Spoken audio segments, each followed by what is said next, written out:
iminka feminismka Hargeysa waxaad arkaysaa dadka waxay moodayaan inay feminismka ay tahay inaad maanta oo dhan microphone qaadatid oo ragga u hanjabtid. That's not feminism. xuquuqdii aad lahayd uu Ilaahay ku siiyey inaad difaacto. Road rage baa leeyahay. Maalin walba wax la yiraahdo dhiikar baad qaadaysaa sidan iska daa.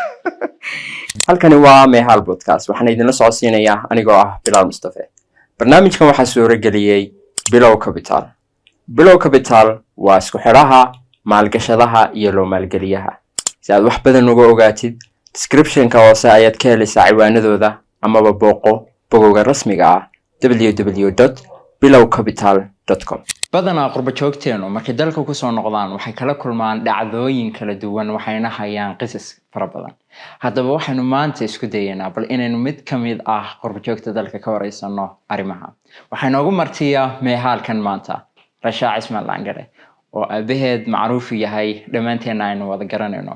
Rasha waxay ku takhasustay human resource-ka ama HR-ka professional ay ku tahay.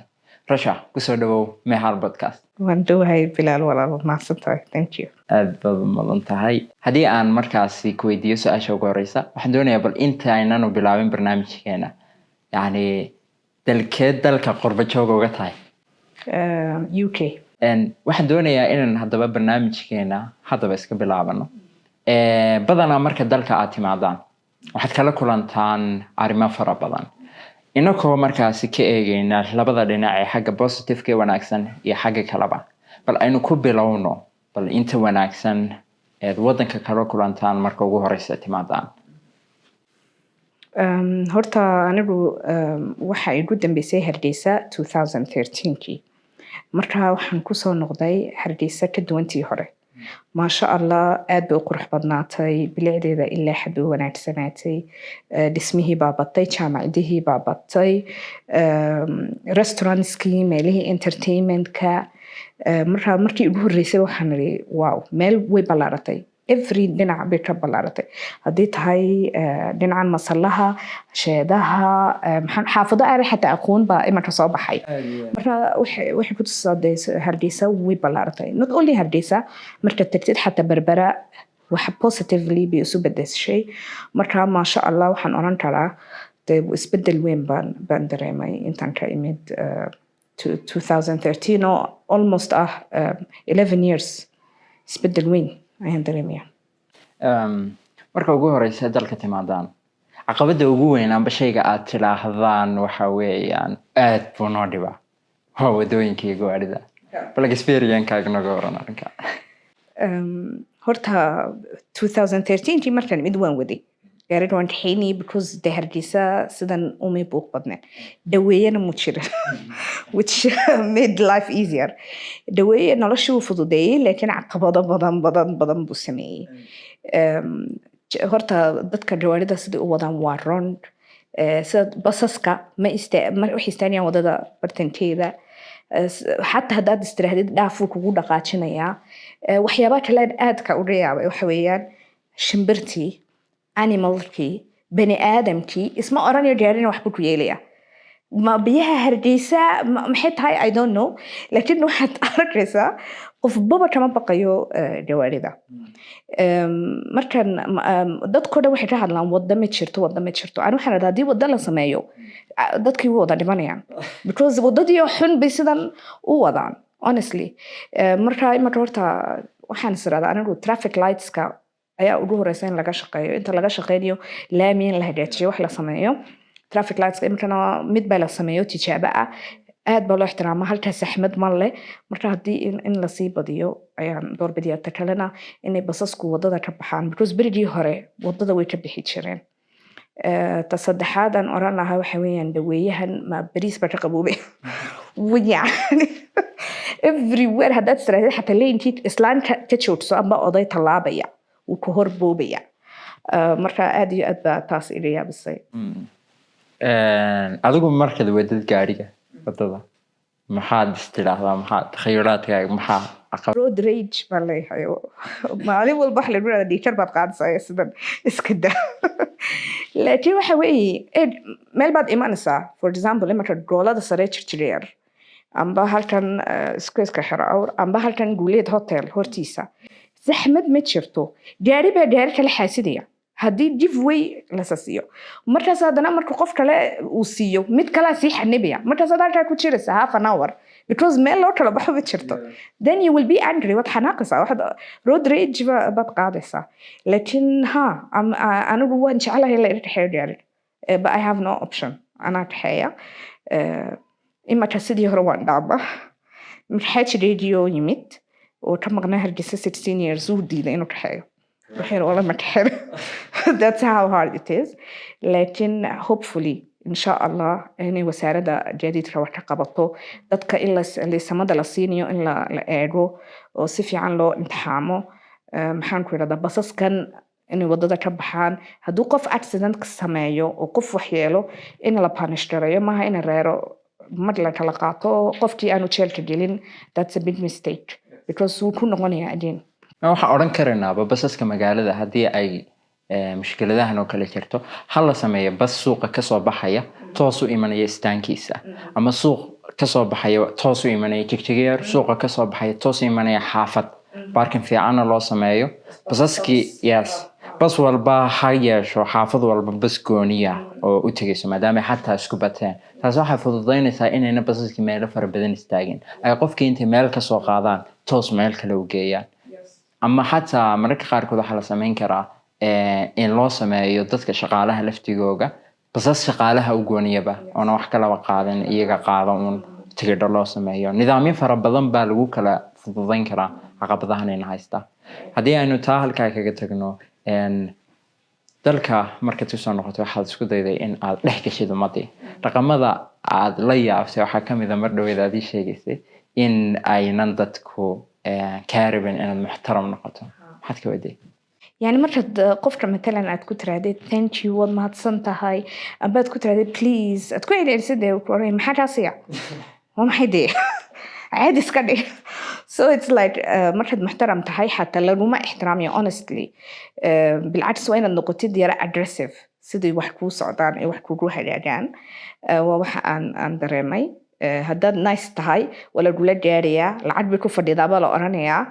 wax aan macquul ahayn ma habeen dhaweetoole inaan yani masaxaadu musa u yara mariyay wixii dhul 70 kun isi marka that's what shows you be ana waan ka naxay gaariga already nadiif buu ahaa laakiin markuu arkayna nice ahay 70 kun isi hadaba marka that's what I'm saying it backfires sometimes in a nice noqotid way backfire karaysa laakiin haddana madaayo nice nimada thank you please dadkeena dad badan baa bartay imaka honestly aad bay u bartay yes waxaan leenahay dadka markaa qorbo joogta ah ee imanaya dalkii faraha taagtaag siyara ilaaliya in yar faraha taagtaag waxoogaa iyaan idinka dareemay si aan laydin Yes. wadan walba wuxuu leeyahay dabaqada iyo darajada bal even dalka laftigiisa waxaan filayaa in dabaqada yahay taas saameyn noocee bay ku samaysay ama seed u aragtay laftigeeda honestly waxa aanan ku faraxsanay weeyaan markaan imanka soo noqday dalkii dabaqaduu noqday wax yani markaygii hore qaahiraan ku dhalanay Hargeysa soo guurnay dadkoo dhan ardayda waxay tegi jireen Farax Umar amba madrasada amba 16 Juun amba Gacan Libaax wala wada sinaa markii dambe iskuuladii private-kii baa bilaabmay imaka laakiin aad bay dadku u kala baxeen iskuuladii private-kii baa xataa aad u kala baxay marka iskuulada qaarkood haddii ciyaalkaaga ku dhigtaan waa VIP weeyaan haddii kale marka waxyaabahan arkay ayay ka mid tahay manaan jeclaysan in educationka very expensive laga dhigo ardaydii iyo English waxaan ahayn aan ku hadlin I came back caruurteeda waxaan usoo kaxeeyay in af Soomaali bartaan waxaan arkay in imanka ciyaalka English umbi ku hadlayaan marka in roots-koodii in ilooba maaha af Soomaalidii in la xoojiyo iskuuladan private-ka ee macallimiinta ajaanibka Kenya inay Soomaaliga iyo Carabiga iyo diinta xoog u xoojiyaan inay macallimiinta ajaanibka soo qaataan inay noqdaan muslim sidan ciyaalka bad influence ku sameyn iyo dabaqadahan sameysmay maaha wax wanaagsan maaha waa very negative on us because ilbaa jirta social media baa lagu share garanaya ciyaalkii baa dareemaya ciyaalada aan geli karin inaanay ahayn inaanay school fiican ku jirin marka ana caruurteeda waxay dhigtaan school private laakiin kuwa VIP gaa la sheegay manjin because waxaan doonayaa integration inay sameeyaan oo la qabsadaan. waqtigaa hore haddii aad dib inoo celiso bal sidee yani dabqadaha dalku even say ku ahaayeen kastoo 2 jeer aad Hargeysa ku noolayd soo kale experience-kaagii noloshii Egypt laftigeega ama Masar dabaqadii xagaa ka jiray iyo dabaqadaha halkan ka jira iyo difference u dhaxeeya laftigooda. horta in Egypt imakay dabaqada samaysmeen waxay ahaayeen high class, middle class iyo low class. middle class ka ahayd working class ka imaka xaaladii Masar xoog bay soo bedeshay laakiin markaan Hargeysa ku soo noqonay dadka way wada sinaayeen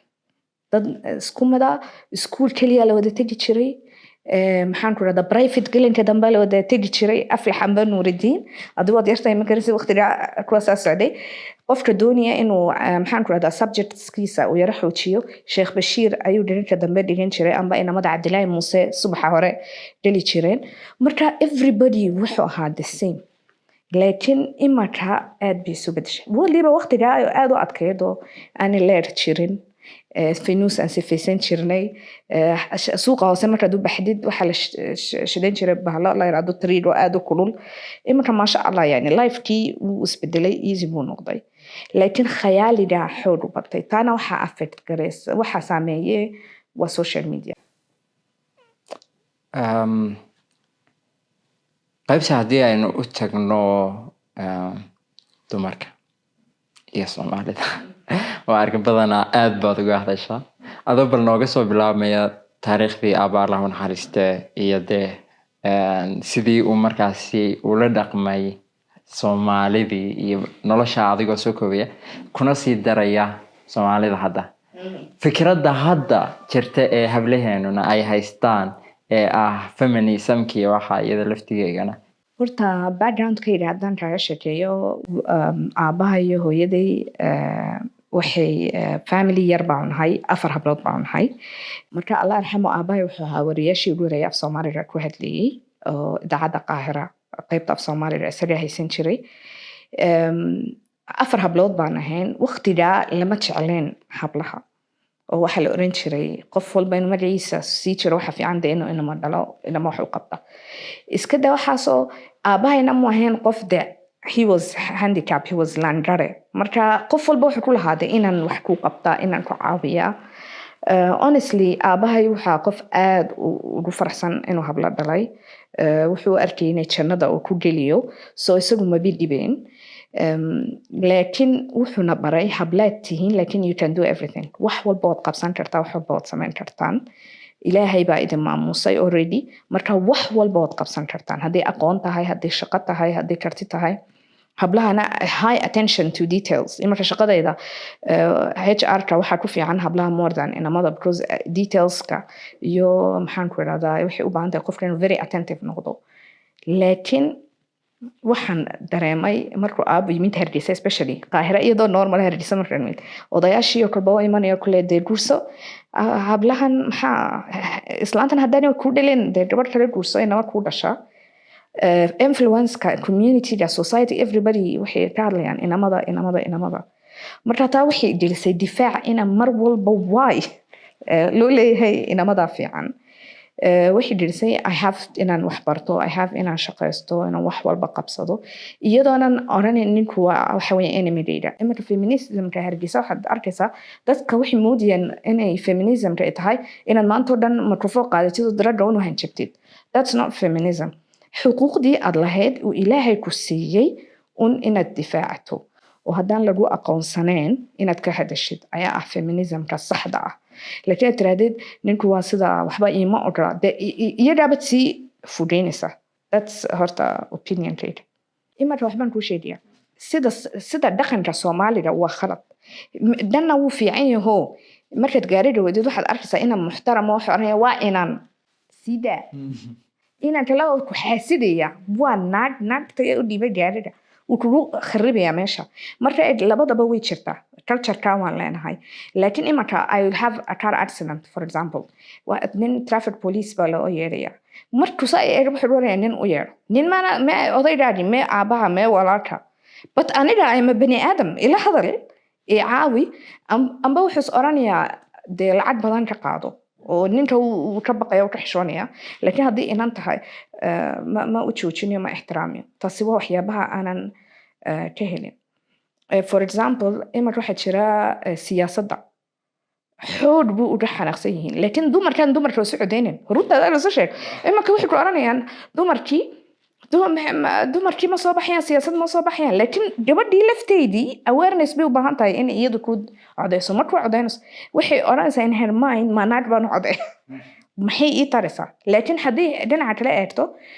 iyadaa kaa naxaysa oo hooyo ah oo garanaysa waxaad u baahan tahay oo services badan aad u baahan tahay ayay laga yaabaa inay dowladda kaaga soo qaado laakiin iyada maskaxdeeda maxaa ku jira naag dumaraan no markaa the whole society feminismka khalad bay u fahamsan yihiin femaleka waxay tahay khalad bay u fahamsan yihiin awareness fara badan iyo barnaamijkan oo kale 100 jeer la duubo حتى waxaan oran karaynaa qofka markaynu ka taasay kaga imaano nolosha caadiga ninkii xaaskiisa xuquuq noocay isku leeyihiin sidee ula dhaqmaan khaladaadka ka dhaca waalidka ee saameeya carruurtiisa maxay tahay imanka ani waxaan arkay imanka familygayga kuma jirin aabahay markuu soo galo waan ku xariiri jirnay waan dhukan jirnay waan la sheekaysan jirnay waan la kaftami jirnay waan la ciyaari jirnay habeen walba intuu soo qaado qisas al-anbiya buu nooga sheekeyn jiray kubadda waan la daawan jirnay anagoo fahansaneen unbuu oran jiray taageera tiimkayga keeg baan diisoo ibini ah haddii badiyaan so yani wax walbuu sameynaya uu nagu involve garan laakiin waxaan arkay halkan dee family odaygii baa yimid gabadhii iyo carruurteeda qolku xareynayso aamusa waa khalad weeyaan waxay gelinaysaa space fara badan gap between aabihii iyo ubadkii waxa fiican ila quraanka ku jirta wajacalna baynakum mawaddatan wa rahma mawaddadii iyo raxmadii yani inay mar walba jirto ay wanaagsan caruurtana markay arkaan aabihii hooyadoo saasa they already iyagu markay reera sameystaan they will make sure inay sidii ay arkeen ay apply gareeyaan noloshooda cusub mar waxaa jirta oo soo aad ii sheegtay arinaha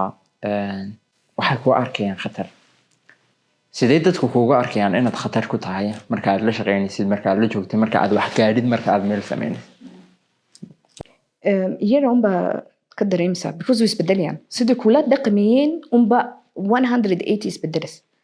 awal wax bay ku sheegayeen way kusoo dhawaysanayeen laakiin once ay arkaan inaad very efficient tahay amba aad shaqadii garanaysid waxa isbedelaya toonkooda sidii kula hadlayaan sidii kula dhaqmayaan cadho aan jirin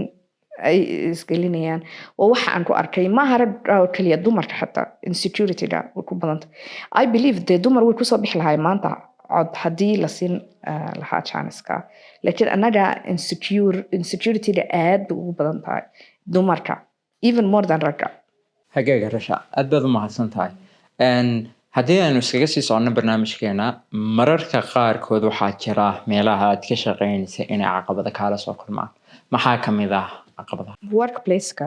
not all workplaces-ka laakiin way jiraan dad colleagues aad tihiin aad wada shaqaysaan oo threat-ku arkaya haddii kaayara arkaan in yaroo dee inaad tahay qof firfircoon oo shaqada ku wanaagsan marka haddii lagu dalaacsiinayay amba haddii mushahar lagu kordhinayay iyo haddii iyagu powerka ay hayaan power abuse ay ku sameynayaan oo abuse of power baa la yidhahdaa qofka kaa sarreeya hadduu nin yahay aan asalkaba taageersaneen dumarka wuxuu ku arkayaa threat oo inaad shaqadiisaba inaad ka qaadi karta adoo tiisaba u socon laakiin isaga maskaxdiisa waxa ku jirta tana abay igu qabsanaysa ama haddaad istiraadin u nasteexo wax u sheeg sidaaba bay wabi dheereensaa sidii wax igu sheegtaa markaa taa way jirtaa laakiin positive-kana aniga dadkan heerkan isoo gaarsiiyey waxay ahaayeen rag aan wada shaqeyn jirnay imarkana daafaha adduunkay kala joogaan qaarna hargeysay xafiisyada ugu sarreeya ay haystaan qaar imarka waxay joogaan qaahira oo meelo sare haystaan marka nooc walba waad la kulmaysaa honestly laakiin way jiraan noocaas dumarka cadaadiya shaqada ku cadaadiya haddii matalan haddii imarkii uur yeelano waa la guursaday khalaas dee ma shaqeynayso because way dhalay shaqada kuma soo noqonayso wixii door bidayaan positionka inay nin keenaan because dee gabadhu way dhalaysaa marka maternity leave bay u baxaysaa marka caqabadahaasaa jira haddaad xataa caruurta ay la xanuunsadaan oo kale waxaan dareemi jiray culays fara badan because comments aan fiicnayn baa la iboran jiray caruurtaad ma caruurtiiba haddana xanuunsanaysa هما سكولكي بلغا غير يعني وحيابا نورمال because هويا نهاي of course عرورتayda waa inaan time siiyo kontraadyada saxna ku qoranta in dumarka xaqooda la siiyo laakiin still waad arkaysaa noocaas oo kale manager oo ku cadaadinaya unfortunately way jiraan taasoo kaliya maaha Soomaalida dhaqamada aan ku arkay waxaa ka mid ah amaba si caamatan ummadaba si Ilaahay sheegay ay ahayd min shar xasidan ida xasad so dadku adigu dibba uma jeedid waxba ugama socotid laakiin mararka qaarkood marka aad ka potential-kaaga iyo halka gaaraysid iyo sida u socotid iyo xawaaraha jaraysid ayaa waxay ku arki karaan inaad ku tahay cadow laakiin in general maaha imarkuu kaliya shaqado kaliya imarka waxyaabahan hargeysa marka cid i weydiiso hargeysa waxaa ugu daran waxaan radaa xasad like xasadkiiba aad u batay sidaa may ahaan jirin laakiin ilaa xad ayuu u batay maasha allah lama oranayo maxaan ku radaaye waxaad arkaysaa inan yaroo wanaagsan oo firfircoon oo markiiba dhacay oo xanuunsaday maasha allahdiiba aad ugu yar shaqada familyga everywhere waad arkaysaa inay xaasidnimadu aad u batay waxyaabaha aadkan ugu fiirsaday markaad lahayd hargeysa maxaad aragtay kaa yaabiyey xasadka ka mid si Ilaahay kaaga saaro qalbigaaga xasadka ama kaaga ilaaliyo badanaa waxaan idhaahdaa anigu waayo shaydaan baa kugu soo tuuraya xasidnimadana shay baad arkaysaa wanaagsan Ilaahay oo haba ka dhigaba gaari wanaagsan oo aad aragtid qof aad sheegaysid ka aqoon sareeya ka cilmi wanaagsan qof ka qurux badan waxyaalo badan oo aragto waxaad tiraahdaa dhalika fadlullahi yutihi man yasha taasi waa fadligii Ilaahay iyo dheeraadkii Ilaahay isaga ku arsaaqo ku marnaysta qofka Allahumma atini min fadlik Ilaahay oo fadligaaga soo gaarsii so isaga u noqo isaga bari isaguna ku siin taasna waxaad kaga badbaadaysaa waswaaska shaydaanka iyo xasidnimadiisa kuntii gabagabadii barnaamijkeena soo gaarnay rasha qof kastoo qurbo jooga oo ina dhageysanaya isagoo og maanta wanaaga fara badan ay leedahay dalka iyo wax yar yar oo iska jiro hagaajin u baahan intaana aynu ku canaananayna dadka dalka jooga iyo dadkooga si ay u wanaajiyaan baritooda ay tan uga wanaagsadaan walow ha noqoto 100% maxaad kula talin lahayd dadka markaasi si ay u yimaadaan dalkiiha wallahi dadka imanaya hargeysa waxaan ku oranayaa kaalaya caruurtiina keena ani marka 3 sano waxay bixisamiyaa insha Allah bisha soo socota caruurtaydii quraanka meel fiican bay ka marayaan hooyadeyna oo xanuunsanaysa iyada darteed soo guurayna alxamdulillah ducadeediina way heleen waxyaabaha kale aan helay nolol bila stress halkaas haddaad shaqeynaysid haddaad jaamacad dhiganaysid haddaad ciyaalka iskuulka waa stress nin aabaa saaxiib yihiin baa kelmad idwiir u xidhi waa beled shaytaan marka waa runtii ilan eedaan ma jiro eedaankaada shadaadinta kala erya marka waxay si walba aad noloshaada halkaa u fiican tahay stress kama maqna laakiin hargeysa waa life yaroo stress free qof walba ajnabi oo nala shaqeeya wax ku oranaya dadka maxay u wada qoslayaan imarka Ethiopian beri dhowtana noo yimid oon kaxeeyey وأنجي وافي ويا بمحي قف رئيسان با ما أركيسيد الصومالي لان ساكولي وذهبي بلا هيو إلهي بلا ودعامي سيئي مركا because نلول بلا استرسا ويان راقف البحن قرار لها سو نقطة دركينا عروتينا روتس كودا حبرتان دينتا حبرتان كالتشاكا حبرتان حفرها يارت هرتاريان يعني نقول very nice usoo guura hargeysa oo kusoo dhawaada darkiina aad baad mahadsan thank you idinkuna aad baad mahadsantihiin si balaalan sida quruxda badan ee u dhageysanayeen aad xagan u soo gaadheen aad waxaan ugu mahadnaqayaa saaxiibkeen Bilow Capital oo markasta dadaalaya una dadaalaya in uu soo gaarsiiyo barnaamijka halkan idinkana wax badan idinku maalgashado oo aqoona sidoo kale waxaan rabaa inaan halka uga mahadnaqo saaxiibka Bedel Saqare muuqaalkan soo gudbintiisa igala qayb qaatay idinkana mar labaad baan aad idinku mahadnaqaya haddii aad doonaysid Mehal community inaad ka mid noqotid linkiga xagga hoose ku qoran Instagram-ka ku sabir ka mid noqo community-ga Mehal si aad u heshid aqoon iyo xog iyo wax faro badan aad baan idin salaamayaa. Assalaamu calaykum.